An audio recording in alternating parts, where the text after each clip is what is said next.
নমস্কার, সকলকে স্বাগত জানিয়ে আজকে ব্লগটা শুরু করছি। ব্লগটা যে যেখান থেকে দেখছেন আশা করি সবাই ভালো আছেন। আজ একটা দারুণ রেসিপি আপনাদের সঙ্গে শেয়ার করব। এটা একটা স্ন্যাক আইটেম, সন্ধেবেলা চায়ের সঙ্গেও খাওয়া যায় বা ডাল ভাতের সঙ্গেও খাওয়া যাবে। নাম ক্রিস্পি লেডিস ফিঙ্গার বা মুচমুচে ভেন্ডি ভাজা। প্রথমে ভেন্ডিগুলিকে পরিষ্কার জলে ধুয়ে নিলাম, তারপর জল ঝরিয়ে একটা টিস্যুর সাহায্যে ভেন্ডিগুলোর উপরে জলটা একটু শুকিয়ে নিলাম। তারপর একটা ছুরির সাহায্যে ভেন্ডির 4টে টুকরো করলাম। আড়াআড়িভাবে নয়, লম্বালম্বিভাবে 4টে টুকরো করলাম। এইভাবে একে একে প্রতিটা ভেন্ডি কেটে নেব।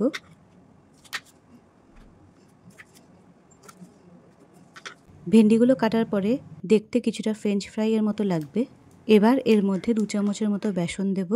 আমি আন্দাজ মতোই দিলাম। তারপর একে একে সামান্য লবণ, সামান্য চিনি, সামান্য হলুদ গুঁড়ো আর সামান্য লঙ্কার গুঁড়ো দেব।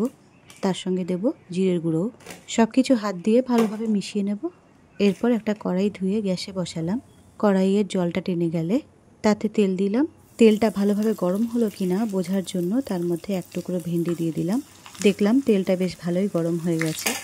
এবার এর মধ্যে কেটে রাখা এবং উপকরণ মিশিয়ে রাখা ঢ্যাঁড়সগুলো দিয়ে দিলাম।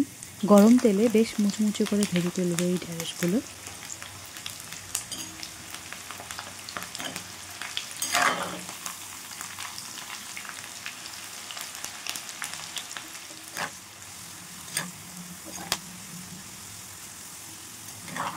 বেশ মুচমুচে ভাজা হলে ঢ্যাঁড়সগুলোকে তুলে নিলাম। যেহেতু বেসন দিয়ে মাখা তাই বেশি কড়া করব না, হালকাতেই তুলে নেব। এইভাবে বাকি কুচনো ভেন্ডিগুলোও ভেজে নেব, এই একই তেলে একইভাবে।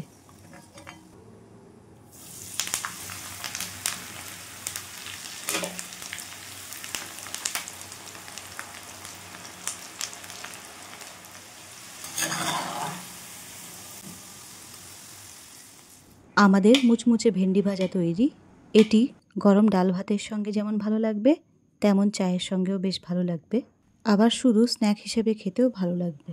একঘেয়েমি ভেন্ডি ভাজা তো সবসময় ভালো লাগে না খেতে, একটু যদি অন্যরকম কিছু বানিয়ে খাওয়া যায়, তাই ভাবলাম এটা করি। সব শেষে উপর থেকে একটু চাট মশলা ছড়িয়ে দেব। ব্যাস, খেতে দুর্দান্ত লাগবে। খুবই কম উপকরণে চটজলদি তৈরি হয়ে যাওয়া খাবার এটি, আর তেমনই সুস্বাদু। এই রেসিপিটা আপনাদের কেমন লাগলো কমেন্টে অবশ্যই জানাবেন। অনেক অনেক ভালো থাকবেন। নমস্কার।